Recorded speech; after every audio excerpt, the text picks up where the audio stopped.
Selamat pagi Bapak Ibu. Selamat pagi. Apa kabar hari ini? Baik. Jadi pertama kali hari ini kita masuk sekolah. Langsung saya mengarahkan teman-teman Bapak Ibu guru untuk berada bersama kami 1 jam saja dengan guru praktek mengajar saya, pendamping saya. Ya, baik. Terima kasih Bapak Kepala Sekolah yang telah memberikan kesempatan kepada saya dan juga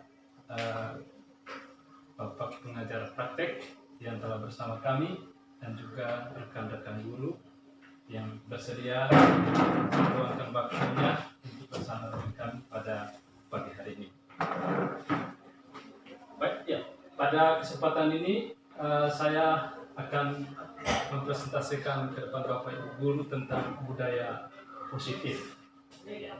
Budaya positif yang kita bahas pada kesempatan ini adalah konsepnya disiplin dan nilai-nilai kebajikan universal.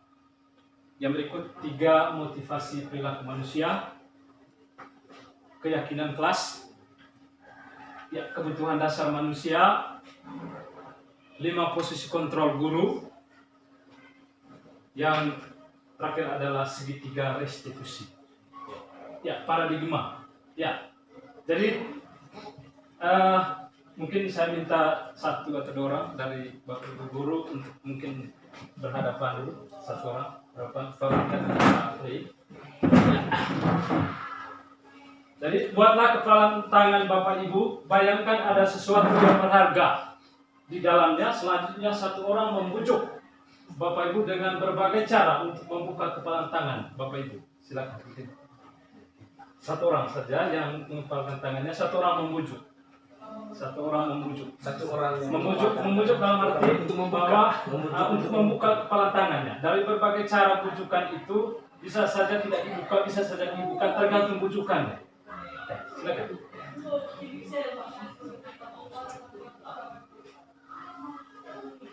Dibujuk. Sekali. Saya maksudnya contohnya begini. Kalau kamu buka kepala tangannya, saya akan begini. Pasti Pale nanti mengontrol dirinya bahwa saya tidak ingin buka karena ada sesuatu yang berharga dalam tangan saya. Bisa dengan rayuan Atau mulai. Pakainya, jika pakainya membuka kepala tangan ini, maka saya akan memberikan sesuatu yang sangat lebih berharga dari apa yang pakainya pertahankan hari ini. Dibujuk. Terus dirayu supaya. Jadi, jika pakainya membuka kepala tangan ini, maka saya akan memberikan sesuatu yang sangat lebih berharga dari yang pakainya pertahankan hari ini.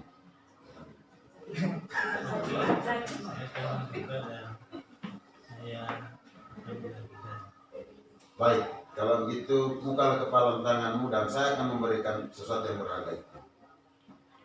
Oke, terima kasih untuk Jadi Pak Lei membuka tangannya dengan mengiming-imingkan sesuatu. Ya, jadi Pak Lei diizinkan dirinya dikontrol oleh Pamina. Ya, karena diiming-iming sesuatu. Ya, meskipun Pak Lei punya barang yang berharga di dalamnya, tetapi dia membukanya demi hadiah atau sebuah penghargaan atau mengiming-iming sesuatu. Jadi siapa sesungguhnya yang mengontrol, membuka dan menutup kepala tangan Bapak Ibu?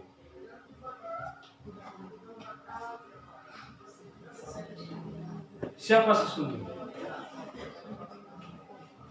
Ya, mungkin ada yang bisa jawab. Diri sendiri. Oke. Baik. Yang dapat mengontrol Anda adalah diri sendiri. Anda tidak bisa mengontrol orang. Inilah makna disiplin. Disiplin diri. Ya. Next. Ya. Ada miskonsepsi tentang makna kontrol. Yang pertama, ilusi guru mengontrol. Jadi pada dasarnya kita memaksa murid. Pada dasarnya kita ingin memaksa murid. Namun murid tidak mau melakukannya jika dirinya memilih untuk tidak memilih. memilih untuk tidak memilih.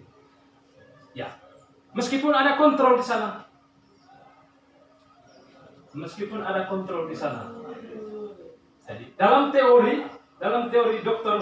William Glasser, semua perilaku memiliki tujuan. Semua perilaku memiliki tujuan. Ya, yang berikut ilusi semua penguatan positif efektif dan bermanfaat tadi. Bujukan-bujukan, berbagai usaha yang kita lakukan untuk membuat murid melakukan yang atau mengulangi sesuatu yang telah dilakukan. Di sana ada kontrol. Ya, tetapi di kemudian hari dia menyadari, dan ingin tidak membuka, atau dia ingin mengikuti apa, atau dia ingin mengikuti apa pendapat dari guru. Ya. Ilusi bahwa kritik dan membuat orang merasa bersalah dapat menguatkan karakter. Jadi ini Bapak Ibu, ini istilahnya kita mengeluarkan kata-kata seolah murid itu merasa bersalah. Tetapi ini sangat berbahaya sekali untuk murid. Karena bahasa yang disampaikan itu adalah bahasa yang disampaikan yang bersifat negatif. Di sana mereka belajar untuk merasa merusak diri. Dan di sana mengembangkan dialog yang negatif tentang dirinya. Ini yang tidak bisa diidentifikasi oleh Bapak dan Ibu guru. Dari dalam perilakunya ini, ya, dia akan menyimpan dalam hati. Tapi kita bisa melihat nanti perilakunya, yang kita bisa lihat itu misalnya mencoret sesuatu, artinya ada dendam di dalam dirinya. Sampai di rumah dia banting bukunya atau ambil kasih keluar saja bajunya dan lempar. Itu adalah bentuk ekspresi dirinya untuk melampiaskan. Ya, seperti karena ada bahasa yang disampaikan oleh guru bersifat negatif. Ya. Yang berikut, ilusi bahwa orang dewasa memiliki hak untuk memaksa. Ya, sekiranya. Baik. Kalau kemarin kita merespon murid itu menggunakan stimulus respon, nah kita harus merubah paradigma kita menggunakan teori kontrol. Ya, ini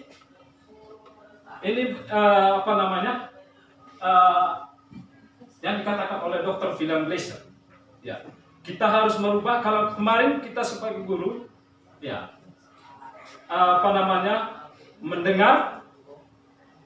mendengar siswa dengan hanya stimulus respon saja, tapi kita harus merubahnya dengan paradigma teori kontrol. Ya, realita yang pertama stimulus respon. Realita kita sama, sedangkan teori kontrolnya adalah realita kita berbeda. Yang kedua, semua orang melihat hal yang sama. Menurut teori kontrolnya, setiap orang memiliki gambaran yang berbeda.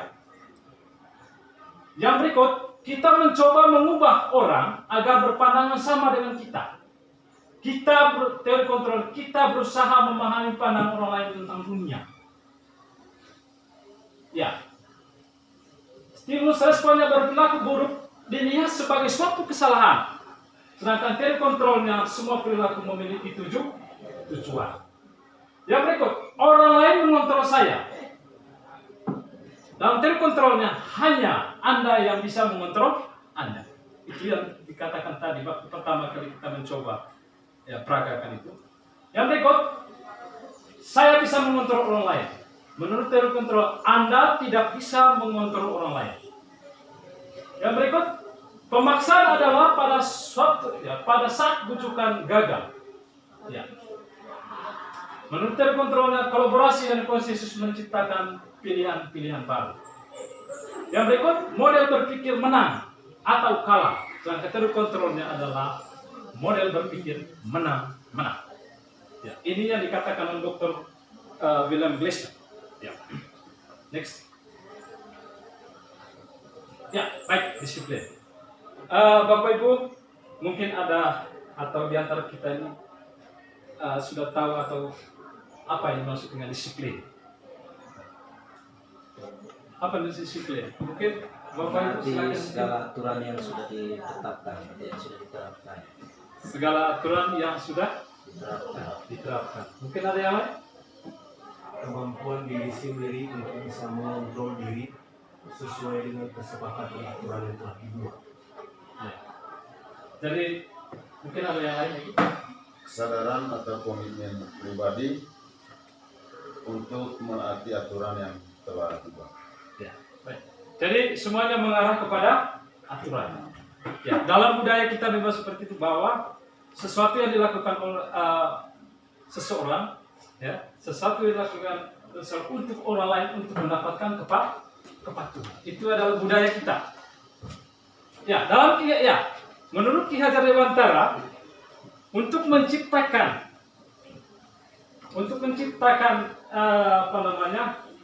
peserta pendidikan merdeka, ya, untuk menciptakan pendidikan harus memiliki disiplin yang kuat. Disiplin kuat itu disiplin yang berasal dari dalam diri atau berasal dari motivasi intrinsik. Ya. Jadi apa tujuan dari disiplin? Tujuan disiplin positif, Bapak Ibu, untuk menanamkan motivasi menjadi orang yang mereka inginkan berdasarkan nilai-nilai yang mereka percaya. Ya. Untuk menjadi orang-orang yang mereka inginkan dan menghargai diri berdasarkan nilai-nilai yang mereka percaya. Ya. Yang berikutnya, untuk apa kita disiplin? Untuk apa kita disiplin? Tadi intinya di sini adalah disiplin diri. Tadi dikatakan bahwa sesuatu yang ini kita lakukan untuk orang untuk mendapatkan kepatuhan. Di sini tentang disiplin diri. Ya, tadi Bapak Ki Hajar Dewantara mengatakan bahwa untuk menciptakan murid yang merdeka harus memiliki disiplin yang kuat. Disiplin yang kuat. Ya. Artinya disiplin diri yang memiliki motivasi intrinsik. Ya, yang memiliki motivasi intrinsik. Dan apa tujuan dari disiplin positif? Ya. Apa tujuan dari disiplin positif? Ya. Untuk memberikan motivasi kepada murid untuk menjadi orang-orang yang mereka inginkan dan mereka hargai berdasarkan nilai-nilai yang mereka percaya. Nilai-nilai apa itu? Ya, nanti kita bahas secara bersama, bahas yang lanjutan. Terus yang berikutnya, untuk apa kita disiplin? Disiplin diri. Untuk apa kita disiplin diri? Ya, untuk menggali potensi menuju sebuah tujuan yang mulia, sesuatu yang bermakna dan dihargai. Ya, atau untuk apa kita mendisiplinkan diri? Ya, untuk menguasai diri, untuk mengontrol diri, untuk bertindak, memilih, mengacu pada nilai-nilai kebajikan. Jadi orang yang memiliki disiplin diri itu mereka bertanggung jawab terhadap apa yang mereka lakukan. Apa yang mereka lakukan. Ya. Berdasarkan atau mendasari perilakunya berdasarkan nilai-nilai kebajikan. Ya, nilai-nilai, ya ini maksud tadi nilai-nilai kebajikan. Salah satunya adalah profil Pancasila. Mungkin Bapak Ibu masih ingat tentang 6 item profil Pancasila. Yang pertama adalah beriman dan bertakwa kepada Tuhan Yang Maha Esa dan berakhlak mulia. Yang berikut Berbineka global. ya, mandiri, bernalar kritis, ya, berkebinekaan global, bergotong royong dan kreatif.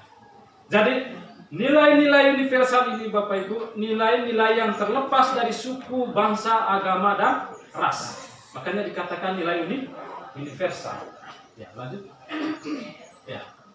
Tidak hanya profil Pancasila, ada lagi nilai-nilainya. Ya, sikap mulia, toleransi, rasa hormat, integritas, mandiri, antusias. Ya. Empati, keingintahuan, kreativitas, bersama percaya diri, komitmen.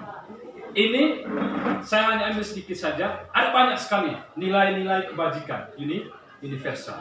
Nah, nilai-nilai kebajikan universal ini, Bapak Ibu, bagaimana kita terapkan dalam kehidupan kita, tuangkan dalam keyakinan kelas. Keyakinan kita tuangkan dalam keyakinan kelas. Ya, nanti kita berbicara tentang keyakinan kelas. Ya, ini yang lain 9 karakter: cinta Tuhan dan segenap ciptaannya, kemandirian dan tanggung jawab, kejujuran, amanah, diplomatis, hormat dan santun, dermawan, suka menolong dan gotong royong, percaya diri, kreatif dan pekerja keras, kepemimpinan dan keadilan, baik dan rendah hati, toleransi, kedamaian dan kesatuan. Ini hanya sebagian saja dari nilai-nilai kebajikan universal. Masih banyak lagi. Ya. 3 motivasi perilaku manusia. Tadi di teori Glaser mengatakan suatu perilaku memiliki 7 tujuan. Ini berkaitan dengan ini. 3 motivasi perilaku manusia. Ya. 3 motivasi perilaku manusia. Pertama, untuk menghindari atau ketidaknyamanan atau untuk menjauhi hukuman. Biasanya kita, misalnya contoh, anak-anak kita suruh hari Sabtu membawa peralatan. Pasti ada dialog dalam dirinya. Kalau saya tidak bawa, pasti saya akan dikena hukuman. Ya, kalau ini motivasi intrinsik atau eksternal? Intrinsik atau eksternal? Ya, tadi saya katakan bahwa kita meminta peserta didik untuk membawa peralatan hari Sabtu. Jadi ketika dia mendengar, dia berdialog dengan hati. Saya paham atau tidak? Kalau saya tidak bawa, maka saya dihukum. Kalau saya bawa, pasti tidak dihukum. Ini motivasi intrinsik atau eksternal?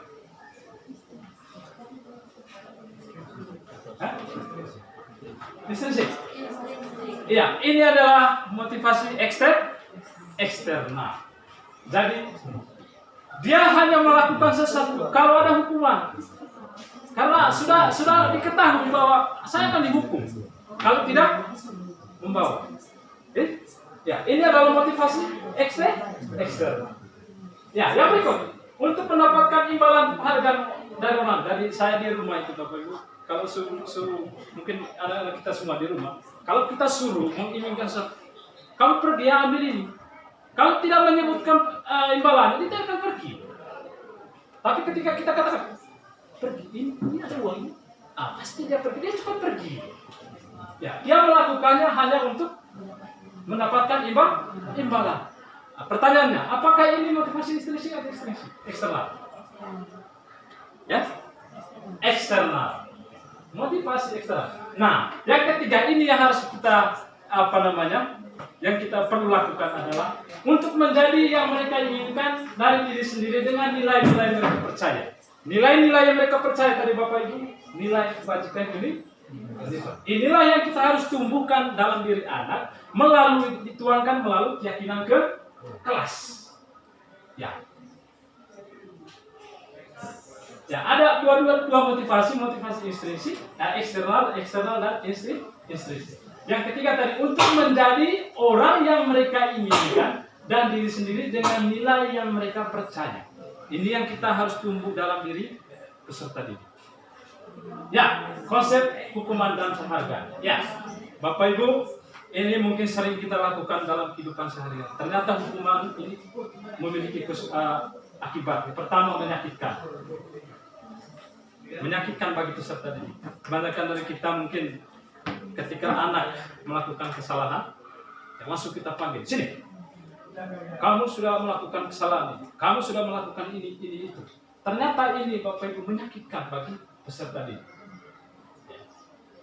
Yang berikut, tidak nyaman dalam dalam waktu yang jangka panjang. Ya, dia masih ingat nih, masih bekas dalam pikirannya. Saya pernah dihukum oleh Pak Gio. Saya pernah dihukum oleh Ibu Siska. Saya pernah dihukum oleh Ibu Fatina. Saya pernah dihukum oleh Ibu Elsa. Yang baik, korban mendapatkan keadilan. Ya, dia diadili karena kesalahan. Ya. Anak tersakiti. Ya. Yang berikut paksaan. Yang berikut menyembunyikan kesalahan. Ini nyata. Tak dihukum, maka dia akan menyembunyikan kesalahan. Nyata ini. Lanjut. Ya, penghargaan. Bapak Ibu, mungkin selama ini kita menganggap penghargaan itu baik. Ternyata tidak efektif. Misalnya, kamu harus melakukan ini. Saya akan memberikan ini kepada kamu. Ya, kamu harus melakukan ini. Kalau kamu melakukannya, saya akan memberi ini. Ya, kenapa dikatakan tidak baik? Karena di kemudian hari melakukan yang sama, kita tidak memberikan sesuatu lagi kepada dia, maka kecewa dia. Yang berikut, merusak hubungan. Nah, ini contoh. Ada 2 orang dalam kelas, juara 1, juara 2. Kita ambil pilihan juara 1 saja. Kita memberi yang juara 1 saja hadiah, tapi yang juara 2 tidak. Ini juara 2 dihukum, dia tidak memberikan hak penghargaan. Tersakit hatinya. Nah, yang berikut, mematikan kreativitas, menurunkan kualitas. Misalnya mereka melakukan penelitian kecil, terus 2 kelompok melakukan penelitian kecil, terus hasil penelitian kita nilai. Satu kelompoknya memberi penghargaan, satu kelompoknya tidak. Karena satu kelompoknya tidak, ya satu kelompok yang tidak memberikan penghargaan untuk apa juga kan saya melakukan penelitian. Ya, menurunkan kualitas hasil dari penelitian mereka. Yang berikut, mematikan kreativitas. Anak kita sering misalnya menciptakan puisi. Wih, hebat. Saya beri penghargaan kamu pada kamu. Nah, dia terima penghargaan itu. Tapi di kemudian hari kita lupa. Dia menciptakan sesuatu yang baru lagi. Tapi kita lupa. Dia memberikan penghargaan. Maka dia kecewa.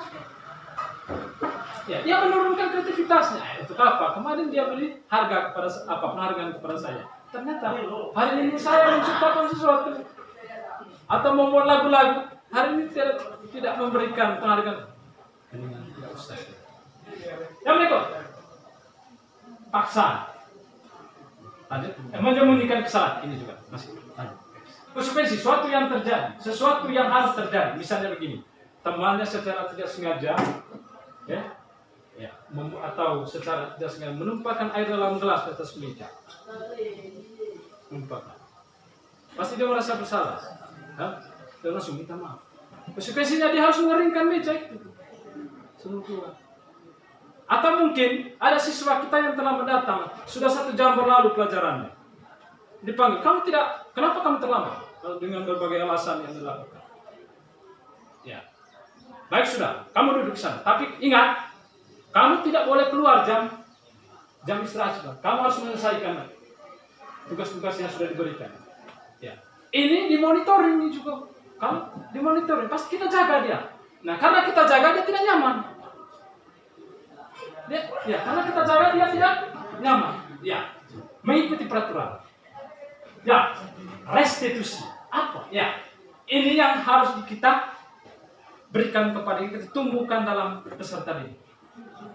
Menguatkan murid dalam jangka waktu yang panjang. Anak dapat penguatan, masalah terpecahkan. Murid belajar bertanggung jawab terhadap perilakunya. Konsep diri kuat, anak memegang kendali kontrol. Nah, nanti kita ini bagaimana? Seperti apa ya? Kita lanjut next. Ya, keyakinan kelas. Tadi Bapak Ibu saya berbicara tentang nilai-nilai kebajikan universal. Nilai kebajikan universal itu kita tuangkan dalam keyakinan kelas. Kita tuangkan dalam keyakinan kelas. Ya. Caranya bagaimana? Tahapan yang pertama. Lihat daftar kebajikan yang telah disusun bersama. Misalnya tadi nilai profil Pancasila tadi. Kebinekaan, berakhlak mulia, atau beriman dan bertakwa, bernilai kritis. Itu adalah daftarnya. Terus tentukan nilai kebajikan yang ingin dijadikan perhatian utama di sekolah Anda. Ya. Curah pendapat dalam kelompok. Sempurnakan beberapa daftar nilai kebajikan utama. Bahas kembali dalam kelompok utama, buat poster atau memuat di sosial media. Atau saya kembali ke belakang gitu. Bapak Ibu menggunakan helm itu tujuannya untuk apa? Melindungi diri. Atau menggunakan masker, cuci tangan untuk apa? Untuk kesehatan. itu adalah nilai keyakinan. Menggunakan helm itu dengan tujuan dengan keyakinan kita bahwa kita selamat. Itu adalah nilai keyakinan. Nilai-nilai kebajikan ini dituangkan di dalam keyakinan kelas. Ya, bagaimana? Ini tahap pertama. Ya, ini Bapak Ibu, syarat pembentukan nilai keyakinan kelas. Yang pertama, keyakinan kelas berupa pernyataan universal yang umum, tadi terlepas dari suku, agama, ras. Ya, pernyataan keyakinan kelas nanti dibuat dalam positif. Misalnya begini, jangan berlari di dalam kelas. Pernyataan positifnya, berlarilah di dalam kelas. Jangan berlari di dalam kelas, tapi pernyataan positif, berjalanlah dalam kelas. Itu pernyataan positifnya. Tidak menggunakan pernyataan negatif. Ya. Keyakinan kelas hendaknya tidak terlalu banyak sehingga mudah diingat dan dipahami oleh semua warga kelas. Nah, kalau terlalu banyak juga keyakinan kelas, Bapak Ibu, sangat menyulitkan warga kelas untuk mengingat.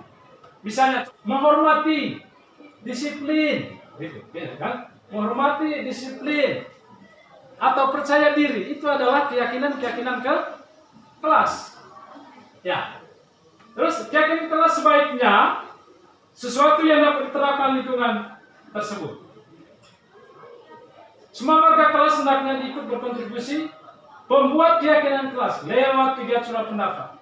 Bersedia meninjau kembali keyakinan kelas dari waktu ke waktu. Pertanyaannya Bapak, apa bedanya keyakinan kelas dengan peraturan? Apa bedanya? Apa bedanya keyakinan kelas dengan peraturan? Kalau keyakinan kelas itu suatu kesepakatan bersama dalam satu kelas. Kalau peraturan sesuatu yang harus ditaati. Oke. Yang lain mungkin?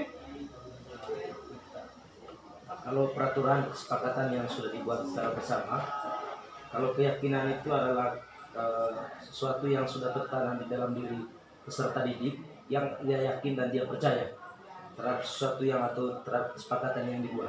Ya. Jadi ada keyakinan dalam dia, ada nilai-nilai kebajikan maksudnya, ada nilai-nilai kebajikan yang sudah tertanam dalam dirinya. Ya. Jadi yang membedakan peraturan keyakinan kelas Bapak Ibu yang pertama adalah kalau peraturan sudah dijawab tadi Bapak Ibu, kalau peraturan itu dibuat oleh guru untuk dilaksanakan oleh seluruh warga sekolah. Kalau keyakinan kelas itu dibuat bersama dengan curah pendapat dengan guru dengan siswa. Yang kedua tidak memaksa. Kalau kau tidak mengikuti ini peraturan, itu peraturan. Kalau keyakinan tidak memaksa. Ya. Terus keyakinan itu bersifat abstrak. Kalau peraturan bersifat konkret. Bersifat abstrak itu namanya keyakinan kelas, sedangkan peraturan bersifat konkret. Ya. Jadi keyakinan kelas ini Bapak Ibu kita bisa memulai di tahun ajaran baru ini. Kita minta pendapat dari semua warga kelas.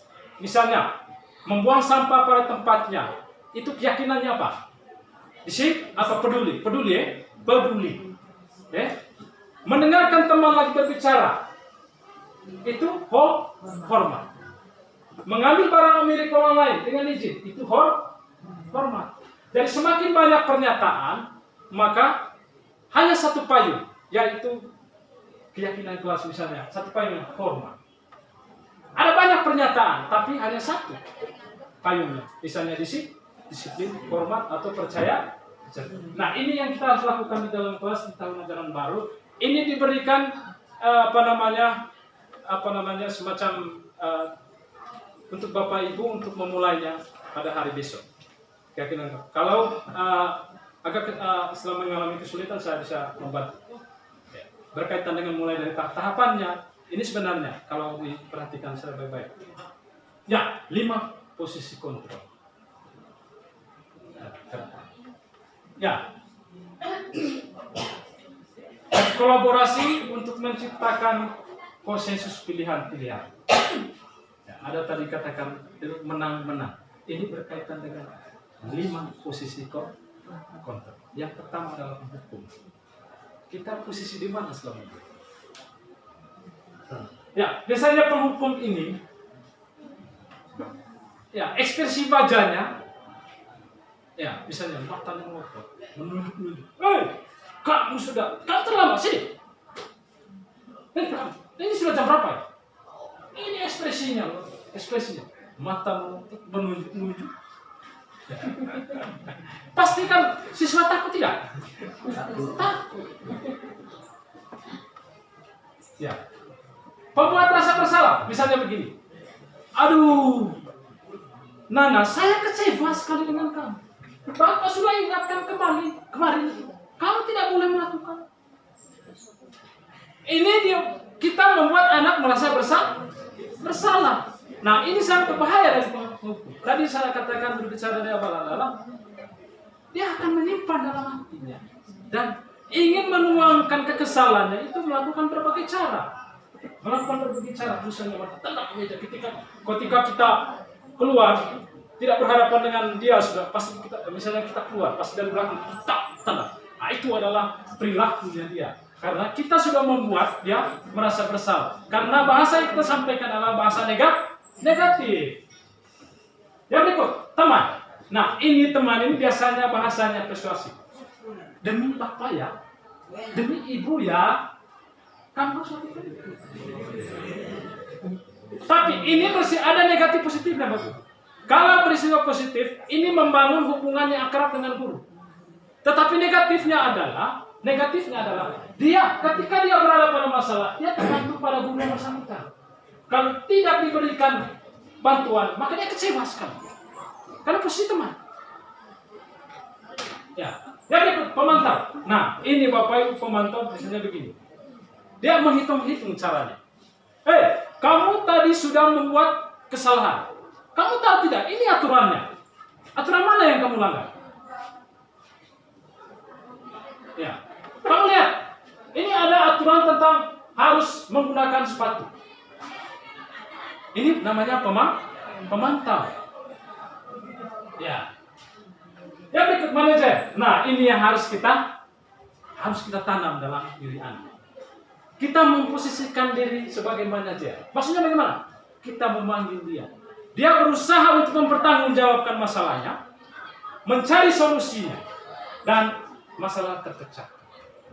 Nah, ini bisa dilakukan dengan segitiga restitusi.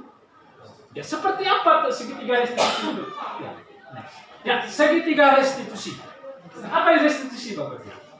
Proses menciptakan kondisi bagi murid untuk memperbaiki kesalahan mereka, sehingga mereka bisa kembali pada kelompok mereka dengan karakter yang lebih kuat. Ya, proses menciptakan kondisi bagi murid untuk memperbaiki kesalahan mereka, sehingga mereka bisa kembali pada kelompok mereka dengan karakter itu. Kita berusaha murid itu untuk diminta pertanggungjawabannya terhadap kesalahannya, dan dia sendiri juga harus memecahkan masalahnya. Dengan cara itulah dia mengatakan dalam diri, saya hebat, saya bisa menyelesaikan masalah saya sendiri. Ya. Yang kedua, apalagi pengertian dari restitusi. Ya, proses kolaboratif yang mengajarkan murid untuk mencari solusi masalah dan membantu murid berpikir tentang orang seperti apa yang mereka inginkan dan bagaimana mereka memperlakukan orang lain. Nah, seperti yang saya katakan. Kita meminta murid untuk mempertanggungjawabkan masalah, memecahkan masalahnya atau menyelesaikan masalahnya, sehingga dia merasa diri, saya harus melakukannya dan saya juga menyelesaikan. Hebat. Nah, posisi inilah yang kita harus terapkan dalam sekolah kita untuk ke depan. Ya, ini dah segitiga restitusi. Segitiga restitusi itu, Bapak Ibu, adalah proses dialog antara orang dewasa dengan guru untuk menyelesaikan masalah yang dihadapi oleh peserta didik. Ya, suatu proses dialog dengan guru atau orang tua agar menghasilkan murid mandiri dan bertanggung jawab. Ini segitiga restitusi.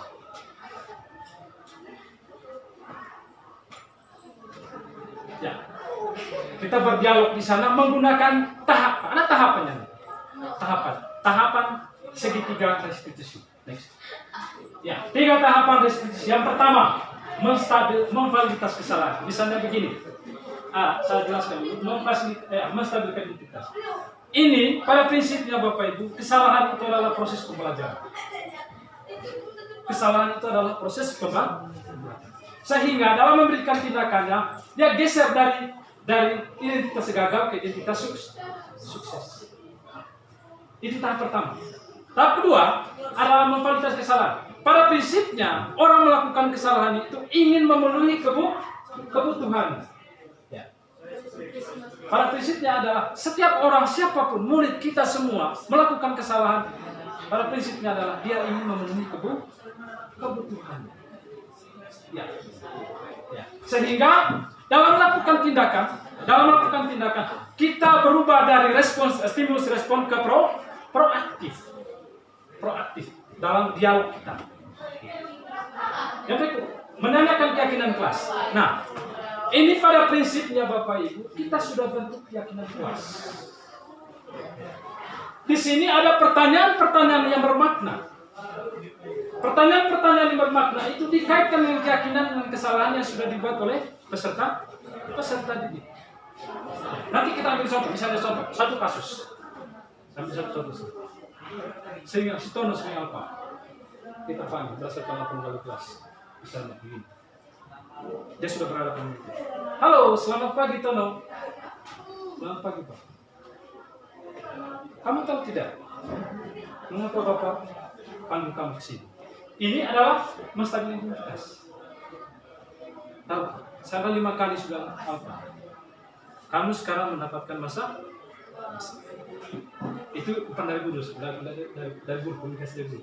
Kamu sekarang mendapatkan masa. Nah, setiap orang itu pasti pernah melakukan kesalahan. Tidak ada manusia yang sempurna. Di sini Bapak tidak ingin mencari kesalahan siapa yang salah, tetapi kita bersama di sini untuk menyelesaikan masalah. Itu menstabilkan identitasnya. Sehingga murid tidak merasa takut. Yang berikut, memvaliditas kesalahan. Nah, ini validitas kesalahan ini pertanyaan begini. Apa tahu? Kamu melakukannya pasti ada alasan. Kan gitu? Bapak tahu, kamu melakukan ini pasti ada alasan. Dia cerita sudah. Saya begini, Bapak saya bukan begini. Ya, kita ikuti dia.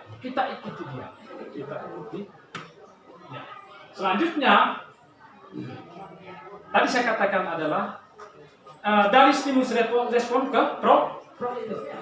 Di sini. Nah, selanjutnya kalau dia sudah mengatakan ini kenapa begini, karena saya terlambat bangun pagi. Kenapa terlambat bangun pagi? Tidak mau bangunkan saya, Pak. Bagaimana caranya? Begini untuk itu adalah minta pendapat dari dia. Selanjutnya adalah menanyakan keyakinan kelas. Pertanyaan seperti apa? Kamu tahu tidak? Masih ingat tidak? Dia tidak kelas kita. Masih. Oh, masih ya. Kamu tahu tidak? Keyakinan kelas apa yang kamu belajar? Ya, pasti dong, disiplin. Penting tidak buat kamu disiplin? Pasti jawab, penting. Baik, kalau penting, Bapak ingin mau tidak memperbaiki? Bapak, ya baik. Kalau kamu ingin memperbaikinya, Bapak ingin dengar, Ibu mau dengar. Bagaimana caranya? Nah, dia jawab. Dia menyelesaikan sendiri masalahnya. Nah, pada akhirnya kita memberikan apresiasi, support kepada dia. Terima kasih kamu sudah menyelesaikan masalah. Dan saya akan tetap bekerja sama dengan guru, tetap bekerja sama dengan orang tuamu ketika kamu melakukan seperti itu. Ya. Next. Ya. 5 kebutuhan dasar kita sebagai manusia dikaitkan tadi validitas kesalahan. Semua orang melakukan kesalahan karena ingin memenuhi kebutuhan dasarnya. Ya. 5 kebutuhan dasar manusia, Bapak. Pertama, bertahan hidup. Ya, bertahan hidup biasanya begini. seperti ya kesehatan, makanan, dan perumahan. Kasih sayang dan diterima biasanya berkaitan koneksi sosialnya, berhubungan dengan memberi dan menerima. Kebebasan berkaitan dengan otonominya, otonomi kemandirian. Dia memilih sesuatu untuk mempengaruhi orang lain. Kesenangan, ya di sini bermain, humor, tertawa, dan yang berikut adalah penguasaan. Penguasaan ini Bapak Ibu berhubungan dengan ingin melakukan sesuatu dengan cara memaksa, memaksa. Dia menunjukkan kekuasaannya di sana.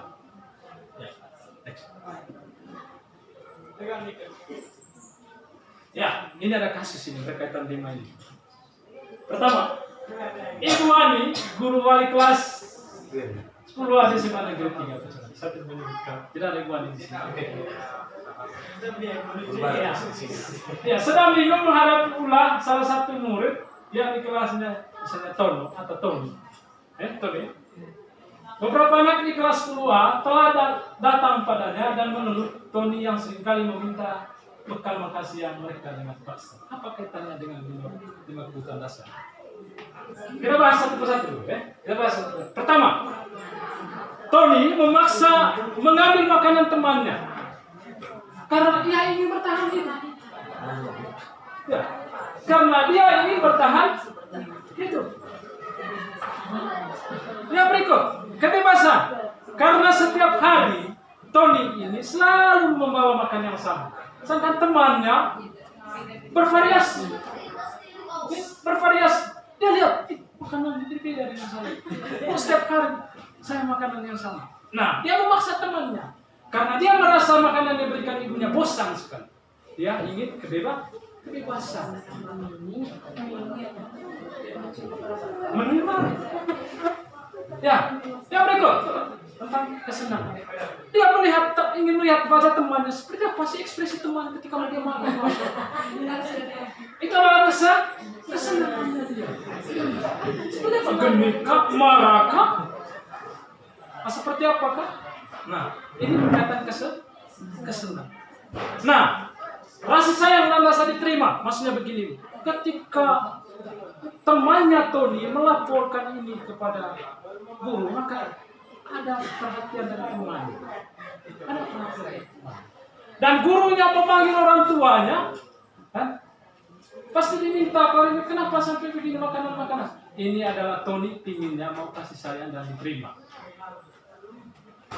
Ya. Terus yang berikutnya adalah penguasaan. Dia memaksa, ingin menunjukkan, ingin mencapai sesuatu. Dia harus anjak, sini Tuhan. Ya, saya kira itu kaitannya dengan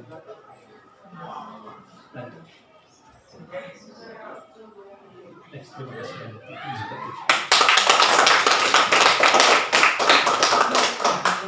banyak. Bisa makasih saya. Ya, baik Bapak Ibu, tadi mungkin saya hanya presentasikan, kita hanya refleksi berkaitan dengan materi yang tadi, berkaitan budaya positif. Jadi yang saya mau tanyakan posisi kita di mana? Di 5 posisi kontrol tadi. Atau mungkin Bapak Ibu juga tadi mungkin secara terlalu cepat penjelasannya sebelum bingung juga berkaitan dengan segitiga restitusi, bagaimana tahap-tahapannya. Kalau Pak Indra kemarin saya mencoba kolaborasi dengan saya, Pak Indra sudah bisa melakukannya. Ya, pada intinya di sini bahwa kita membuat keyakinan kelas. Yang kedua, penyelesaian masalah menggunakan segitiga restitusi. Perintinya. Mungkin tadi bingung bagaimana pertanyaan-pertanyaan di setiap 3 tahap itu. Ya, tahap menstabilkan identitas, memvaliditas kesalahan, dan juga keyakinan kelas. Tentang keyakinan. Ya, itu pada intinya. Bagaimana cara membuat keyakinan kelas? Mungkin seperti itu. Mungkin ada yang sedikit yang ingin di situ tadi. Ya Pak, supaya kita sedikit kolaborasi dengan Bapak pengajar praktik. Silakan mulai kita refleksi saja. Ya. dari saya begini, seperti yang biasa saya lakukan apalagi saya sebagai kelas. Saya memposisikan diri saya pada peserta didik saya sebagai teman. Proses pelaksanaan dalam kelas artinya bahwa saya mencoba untuk membangun keakraban antara diri saya dengan siswa saya, dan ternyata baru saya paham bahwa ada dua hal yang menjadi saya teman tadi, selain membangun keakraban dan juga padahal ada positif negatif, dan itu nyata saya lihat selama ini ketika terjadi dalam kelas saya. Tapi saya terpanggil untuk bisa menyelesaikan persoalan yang sedang dihadapi oleh peserta didik saya, secara khusus kepada kepala saya. Sedikit-sedikit panggil Pak begini, sedikit-sedikit panggil Pak begini, tetapi saya tidak pernah menyadarinya bahwa ternyata apa yang saya lakukan ini menurut apa tadi ternyata itu salah. Artinya bahwa tidak memberikan kesempatan kepada peserta didik saya atau adik wali saya untuk bisa menyelesaikan persoalannya secara tersendiri. Karena itu tadi mungkin karena saya memposisikan diri saya dengan anak wali saya sebagai teman. Seperti itu saya sering kali saya mengungkapkan mereka adalah sebagai anak saya, seperti itu. Terima kasih saya. Betul untuk pendidikan. Jadi mungkin tadi saya katakan saya mengakui juga seperti yang dikatakan pagi tadi. Saya berada pada spesifik. Setelah saya tidak menyadari. Iya. Setelah saya mempelajari modul, oh ya seperti apa yang dikatakan pagi. Aduh saya salah. Ya mungkin ada yang lain. Kita refleksi saja. Sebenarnya kita berada di posisi di mana? Tadi saya jelaskan bahwa anak-anak itu melakukan kesalahan ada kebutuhan dasar. Dan harus kita paham bahwa semua perilaku memiliki tujuan. Ya, mungkin ada yang lain? Ya. Kalau saya selama ini menurut pribadi saya berada di posisi pemantau saya. Karena apa yang saya alami, saya pelajari bahwa peserta didik ini dari satu kesalahan, tapi itu diulangi oleh teman yang lain. Jadi di situ peran saya di pemantau, mengingatkan mereka ini sudah dilakukan oleh teman ini dan mohon tidak diulangi. Tapi kesalahan ini masih dilakukan oleh orang yang lain nanti, terus menjadi pemantau. Contohnya itu pada saat pembelajaran. Kalau di yang lain mungkin Ya, baik, cepetan panggil dulu pemantau. Mungkin